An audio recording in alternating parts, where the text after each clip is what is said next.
Well, hello. Welcome to the Richard Wade Review Show. Today, I'm going to be doing a review of the RG40XXV. I believe the V stands for vertical. I'm not sure about the XX part, but I know the 4 stands for 4-inch screen. So as you can see, this is quite a large screen compared to some of the handhelds. Alright, I'm going to switch over here to my other camera. This one can focus in a little bit on it closer.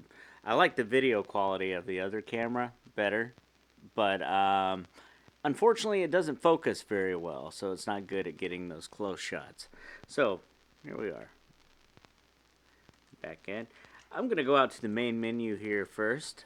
I'm going to start out by going through and showing you the systems it's got by default. It's got PSP, it's got PS1, it's got arcade, different flavors, CPS 1, 2, 3, vertical arcade, MAME stuff. It's got Final Burn, which is also arcade, Neo Geo.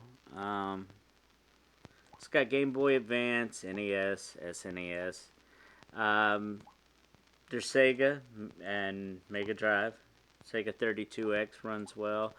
It has N64 on it, but I would not say this is the best system for N64. There's a few games that will run very well, but some of the games just don't run very great, I guess. Game Boy Advance works well. Game Gear, WonderSwan. If you go out to the RetroArch menu, you do this by going all the way back. You can go to the other systems like Nintendo DS. It runs well if you can find any games that don't use the touchscreen. Unfortunately, I did not enjoy the experience playing because you don't have a touchscreen at all. So if you have to switch over, you end up having to use your analog stick down here to move the cursor around. One interesting thing I did find is that the Pico 8 on here has a lot of games on. I mean, you can put more, but Pico 8 is just fun. There's a lot of like high quality games that people have made. There's also some very low quality games if you've ever played Pico 8. But here, let me open one of those. Not even sure. I haven't played any of these. Here's a Tetris one, so we'll look and see how that looks.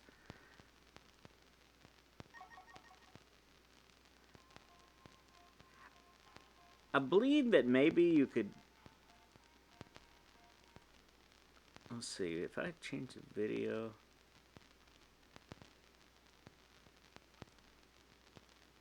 To stretch to fit, it might fill up the whole screen, but it'll be a little bit. Oh no, it's kind of got this bezel set, and you know that's perfect square, and this is kind of a 16:9 ratio. So I think that the bezel's a good solution. It still gives you about 3.5 inches of screen to run it in, but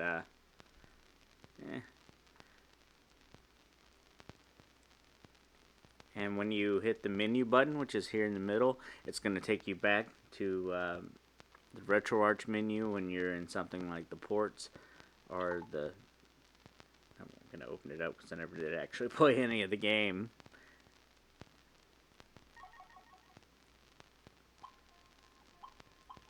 Just Tetris. Pretty good, good looking version of it, I guess.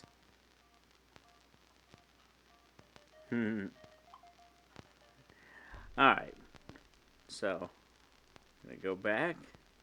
Going to open up some other stuff here. This is just one speaker. Unfortunately, it has stereo sound, so you're going to hear both the sounds, but like it's just coming out one speaker, so it's effectively mono, but it sounds okay for playing the game, I guess. I'd rather have another speaker, but it doesn't matter that much. Also, I'm going to go, like all these games, like PS1, of course, it's going to play perfectly. I'll just, I don't know, I guess I'll open up Gran Turismo just to demonstrate that.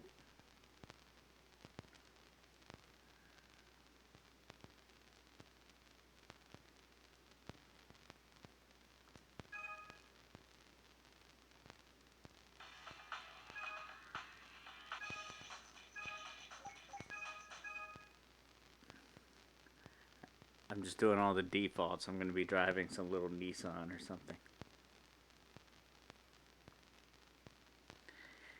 As you can see, it's labeled with the ABXY, like the Nintendo sort of button labels.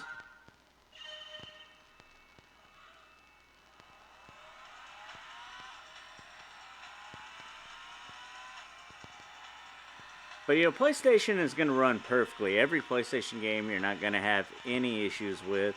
I loaded this one up because it was kind of, 3D. So, and as you can see, there's only one analog stick on this, which I don't care because I usually don't play anything that would require another analog stick. But yeah, it's kind of all right there. Enough of me sucking at Gran Turismo. We're gonna, and you hit the menu button. You could, once you get to the menu button. By the way, I'm gonna show you this real quick. You have all the different selections. I don't know what. Oh, BIOS. Okay. I guess you can load your own PlayStation BIOS on there too. But you've got all the different options for the game. And that's where you can save and load states if you would like. Also, you can just exit the game. And you can set up all the RetroArch shortcuts that you normally would. But, I don't know. Let's see. I'm just going to exit for now. Oh, and by the way, on the back, you've got an R1, an L2. And these feel pretty good, like when you put your fingers on them. That click is not from the buttons, by the way. It's just the sound in the menu. All right. So I'm going to go back to the menu. Go down and check it out and see what... There's also, like, it even has, like, Atari games and stuff like that on here. Which is really cool because most systems don't have that kind of thing. It has Open Bore, too, which is Open Beats of Rage, where people can use this engine to make their own, like, Streets of Rage or Final Fight kind of games. And I really enjoy this. I think it's a lot of fun. You can load up like a lot of games that people have made. Some of them are very good, but also there are some that are terrible. Like, as you can see, that one has every Streets of Rage character. I mean, not Streets of Rage, Final Fight character ever made.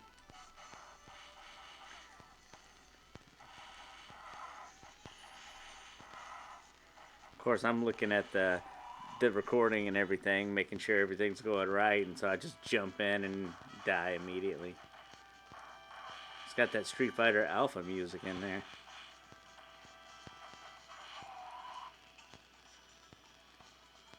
That might be the Cody stage. No, I don't know. Yeah. So anyway, that's a lot of fun. Gonna exit that. Since we got a limited time, I don't want to spend too much time playing all the games. I just wanted to kind of go over it and show you some stuff. Of course, you can load all your own games on here. I know that Crazy Taxi is going to work just fine, but I haven't played it on here, so I'm going to open it up. I always open Crazy Taxi because it's my favorite Dreamcast game for these reviews. Alright.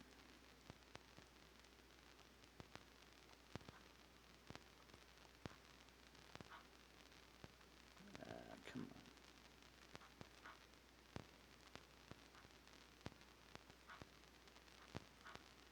I gotta figure out how to get past this.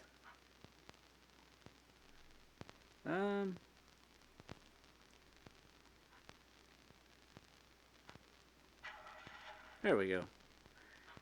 I had to read what it said because I'm kind of over here to the side. Like if I switch my other camera, you can kind of see I'm like playing at an angle here. This camera's up here, and I'm just kind of holding it up. But yeah, Crazy Taxi runs pretty well. All Dreamcast stuff is I think gonna run pretty well on here. You might get an occasional audio stutter, but besides that, like, I don't think you're gonna have any issues. You can play Dreamcast all day. It's time to make some crazy money. Are you ready? Here we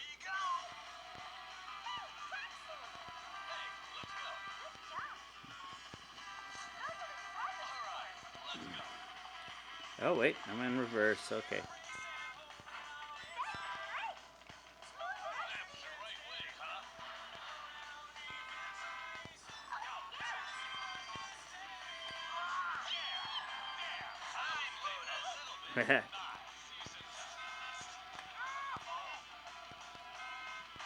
Alright, you can see me be bad at every game trying to play sideways. Alright, here we go. Gonna exit again. Quit. There we go. Thought I better get out of there pretty quick also because I didn't want it to copyright flag my video from Offspring music. Alright, Autonomous Wave is cool. It's a Sega system that had like the Guilty Gear games and stuff like that. King of Fighters. So I definitely recommend checking that out. They're all gonna look very good. Like here's Guilty Gear X. So I'll load that up real quick so you can see it.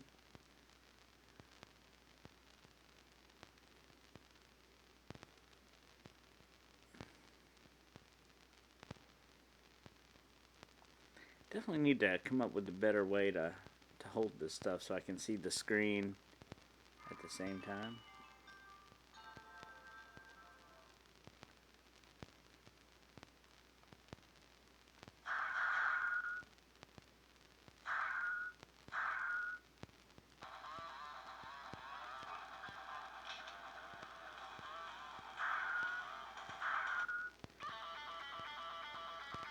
It's been a long time since I played any of these games.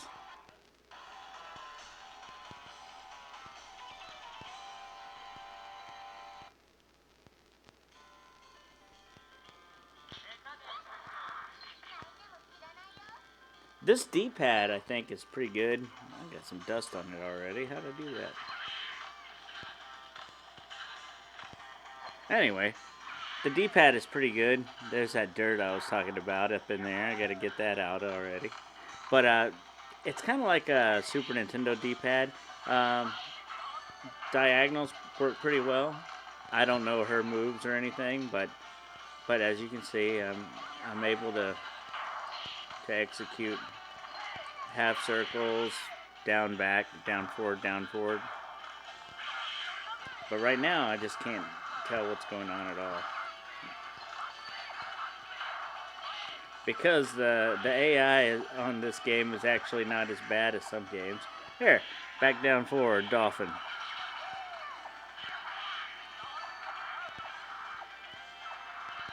Where's it at? He's just hitting me. Alright, so anyway, as you can see, Autonomous Wave games run very well, and they're going to be some of the probably the most impressive looking games on the system. And I'm going back to exit. You just do that by going to the RetroArch menu and pressing quit. And it takes it a second. This is very interesting. Usually these devices with this processor, it's the same processor as the R36S, I believe. I'd have to look to verify that. I'm not completely sure. Here, let me real quick I'm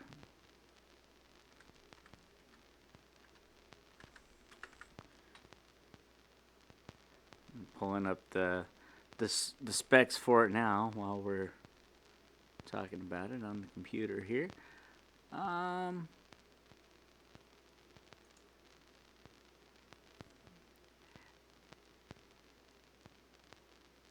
Oh, it looks like instead of the rock chip, this actually has an all-winner chip. So it's an ARM chip, an all-winner H700, and it's running a Mali G31 driver. So that explains why it's slightly better at some of this other stuff. Actually, I'm going to check out Nintendo 64 because that may actually run Nintendo 64 well. I was not really, thinking about that, but this chipset is a little bit different, so I'm gonna. I don't know. I got Mega Man on here, Rockman 64, so.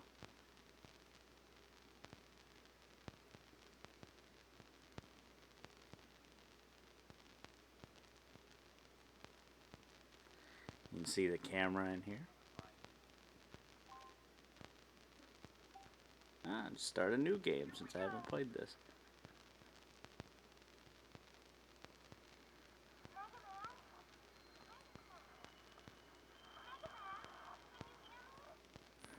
Okay, we're just skipping any story stuff.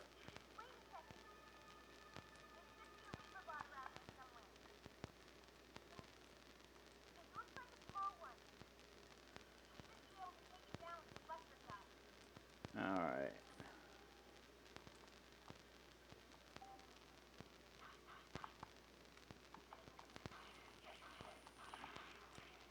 I gotta figure out. Oh, I gotta figure out which one's the Z button.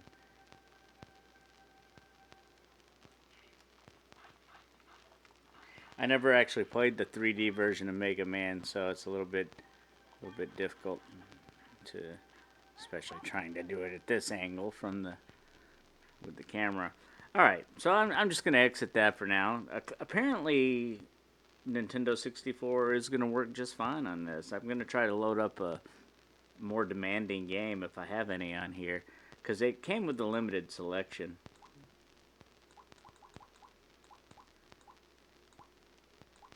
None of the games that I really would want to test with are on here, but there's Wave Racer. I could try that, I guess.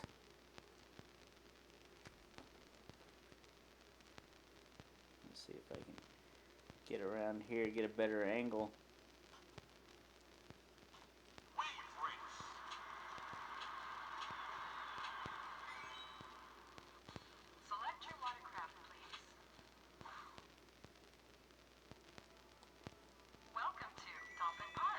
I mean, I feel like it's working pretty well. I noticed like a little graphical glitch down at the bottom, but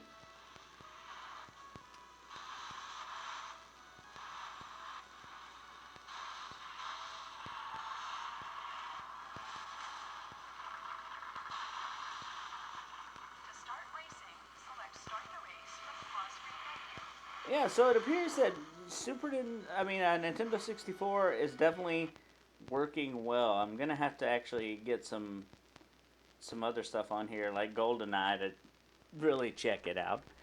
All right, going back to the other camera for a second here. All right, let's see. PSP.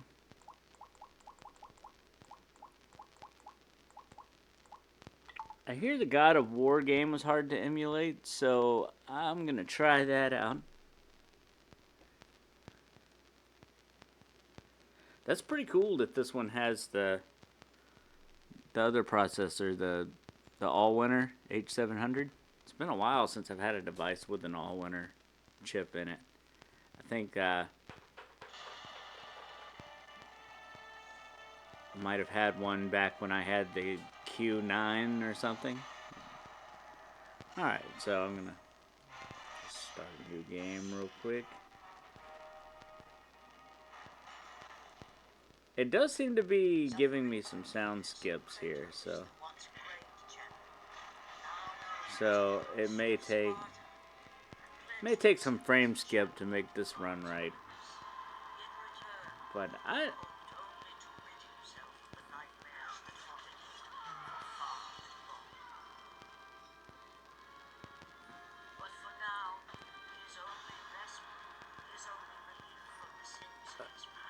come on.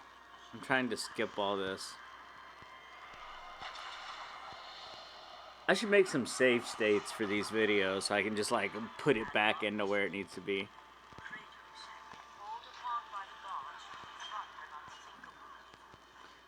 Because I'm just wanting to see how the gameplay goes. Does this require 2 analog sticks? I can't remember if the PSP had 2 analog sticks. I don't think it did. Yeah, see, that's skipping right there. So I'm gonna see if I can change the settings here to. Oh, it's already set to 2. Yeah, I don't know. I could probably set it at maybe 1x and see if that works. Actually, at 1x it seems to work, and it doesn't really. But that frame skip looks bad. Let's see if I can turn. I might be able to set it to 1x and turn the frame skipping off.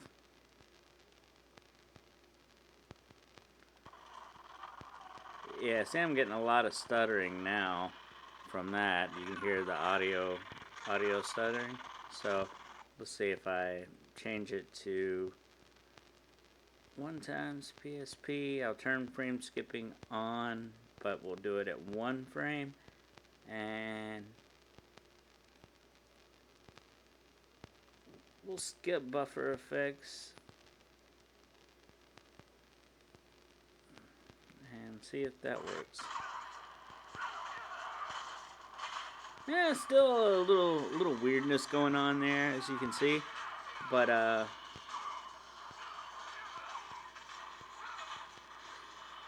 think that if you mess with the settings enough, though, you may be able to get this passable. I mean, I don't think it's ever going to be perfect, but I think that's supposed to be one of the hardest games to run on the PSP, so it's a good way to check it out and test it.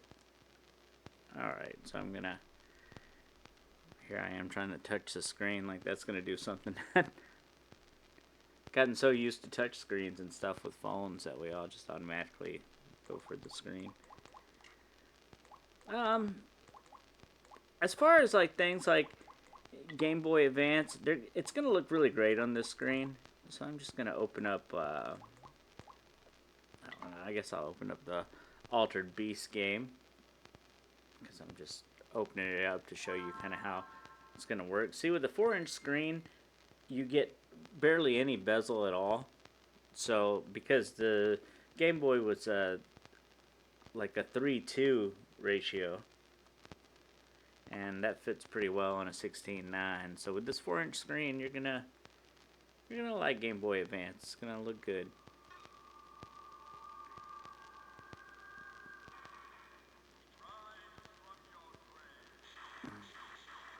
Here I am trying to play sideways again.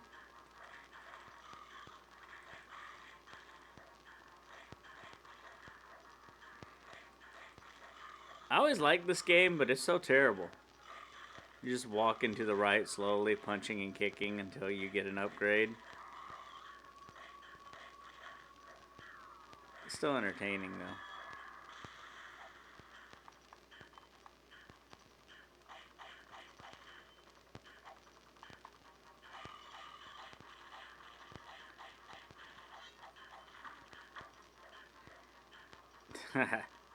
Alright, well, I'm going to exit that. And to exit again, you hold that. And then go down to quit. Alright. But yeah, this is really cool. It has a different operating system than all the other handhelds I've had that are under $100. I only paid $60 for this, so it's not a bad deal. I think that this is definitely worth it.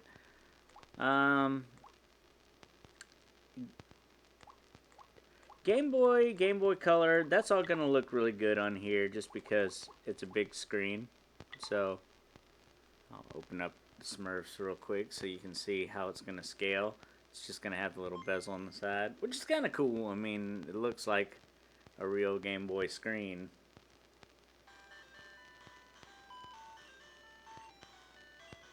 Go to English.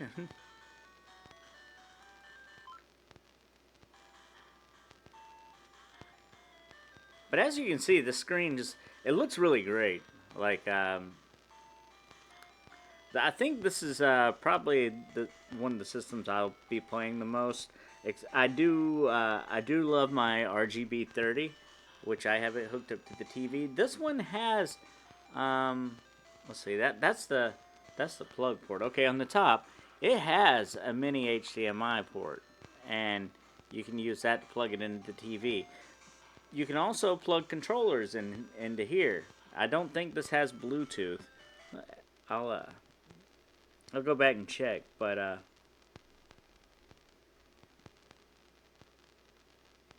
yeah, I don't think this has Bluetooth, so you can't really charge it and hook up controls at the same time. Like you could use the USB-C connector because I don't know if you can see that, but it says OTG, which means the on-the-go connector. So you can hook up like USB controllers. The thing is, you can't charge it at the same time, so it kind of limits its use as a home console, I guess. Um, let's see. If I go into the media player, it would definitely be good for that.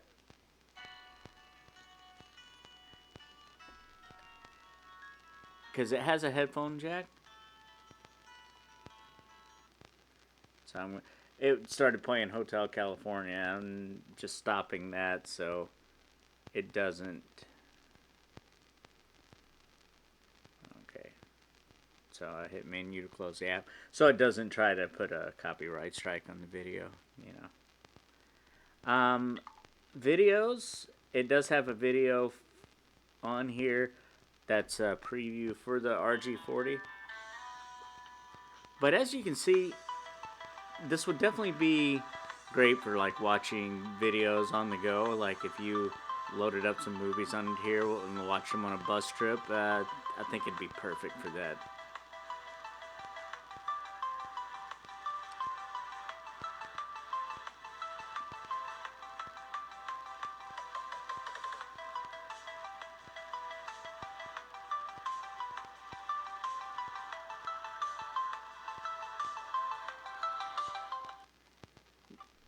Now, let's see. I'm trying to stop this. Okay, there. We got out of there. Now, I'm going to go back, close the app.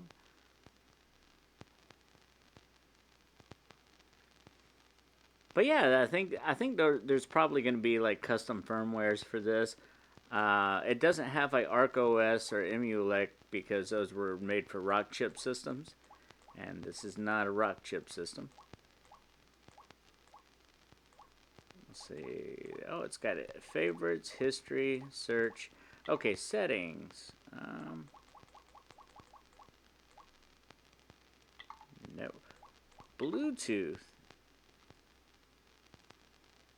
It does have Bluetooth, so never mind. I take back what I said. This would actually be a perfect system to hook up to a TV because you can hook up a PlayStation controller to it and then hook it in and charge it here. So I don't know. I think this is a pretty good system for doing like home console use, hooking it up to a TV. But I haven't tried that yet. I will make another video on that later, just like I uh, have for some of my other ones. I'm going to go back and hook up the RGB30 to the TV because there was a recent update. So I'm going to do a video on that soon.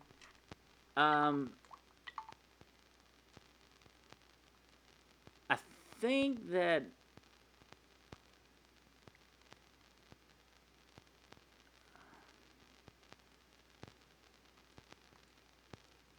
hmm.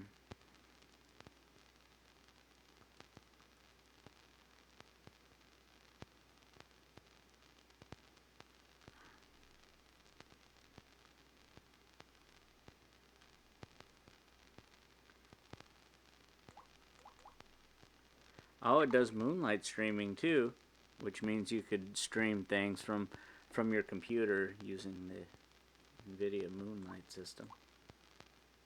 So you can play your computer games on there. That's pretty cool.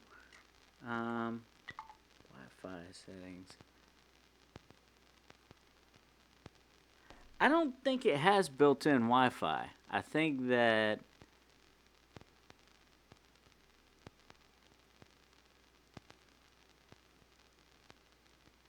I'm scrolling through now looking. It says you can enable the Wi-Fi and turn it on, but then it's it doesn't bring up anything. So I'm thinking maybe it doesn't have Wi-Fi. Bluetooth though, let's see. It actually is scanning, and let's see if it brings up anything. I don't I don't think I have anything close by that can connect. Well, I can hook up my PlayStation controller. Oh wait, it does. So yeah, here. Uh, I haven't hooked up the PlayStation controller to it yet, but it did try to hook up to a couple of Bluetooth speakers that are around here. So yeah, the Bluetooth definitely works. So yes, this is going to be a good console, and you can. Well, actually, since I'm doing this, I might as well go all the way. I'm gonna aim the camera here. We're gonna put the controller in pairing mode.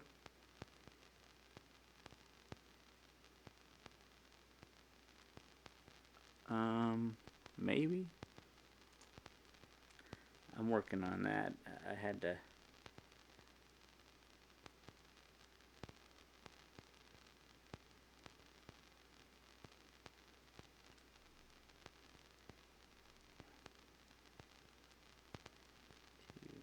There we go. Okay, and now I'll refresh. Hopefully it's gonna pair with it.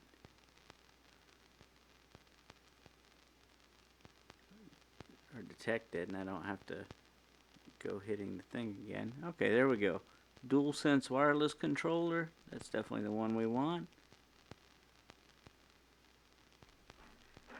Okay, and as you can see, my controller is connected with it, so I'm trying to get a good angle here so you can see this.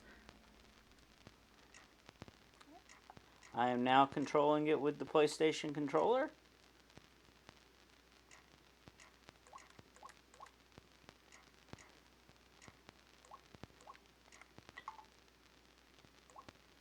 I don't know if it's already set up. I may end up having to configure the buttons on this. We'll find out. This is the first time I'm trying this with you all, so I didn't even know it had Bluetooth on it.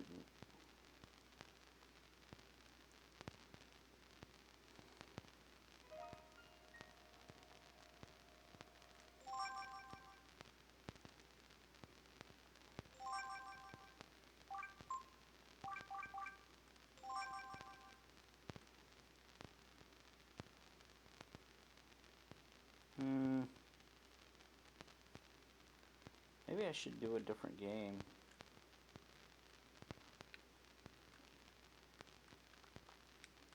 Because this is going to take forever to get through the stuff.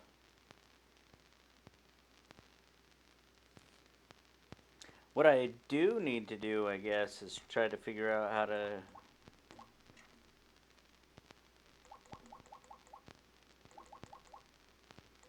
to change the buttons. Oh.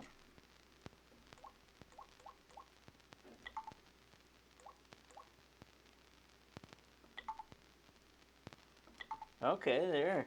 It does down. Oh wait, hold the up pad for 3 seconds.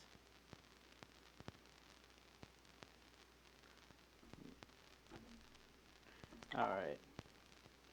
Hold the up pad.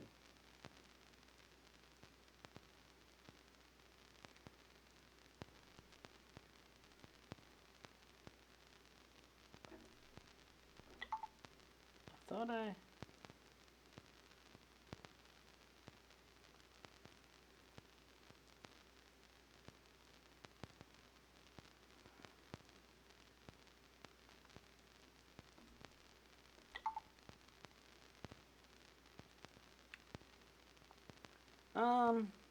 I'm not exactly sure how this works, but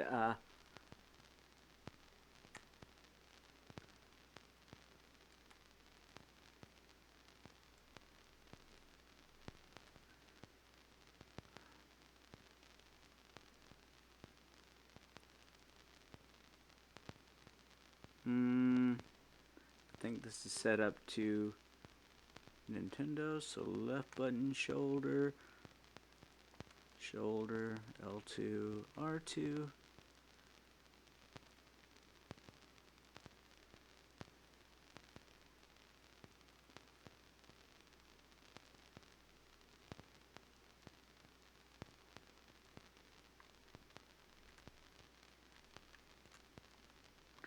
Alright, I'm going to have to go through and do that again, I think, but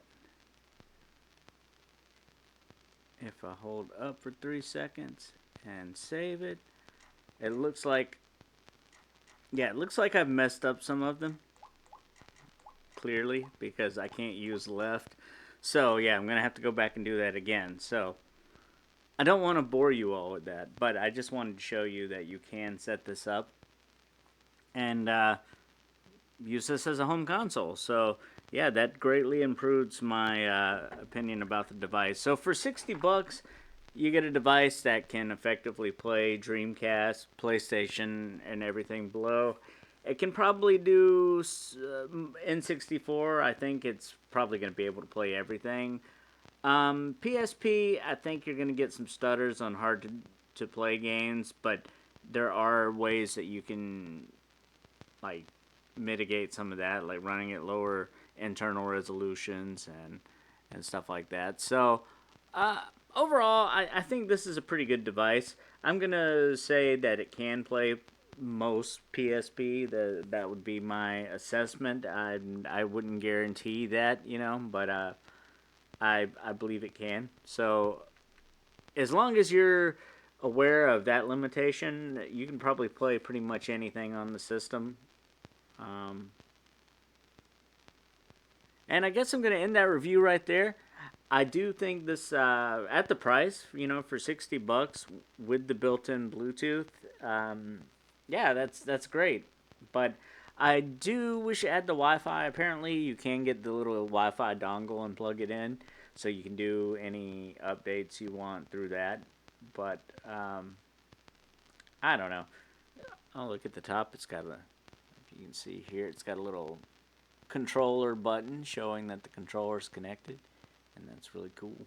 I like that. Alright, well, I'm gonna end the video there, and I really hope that you enjoyed this video. If you did, be sure to like and subscribe, hit that button, and I hope to see you for the next video we do, and maybe I'll get this thing hooked up to a TV soon. Well, thanks for watching.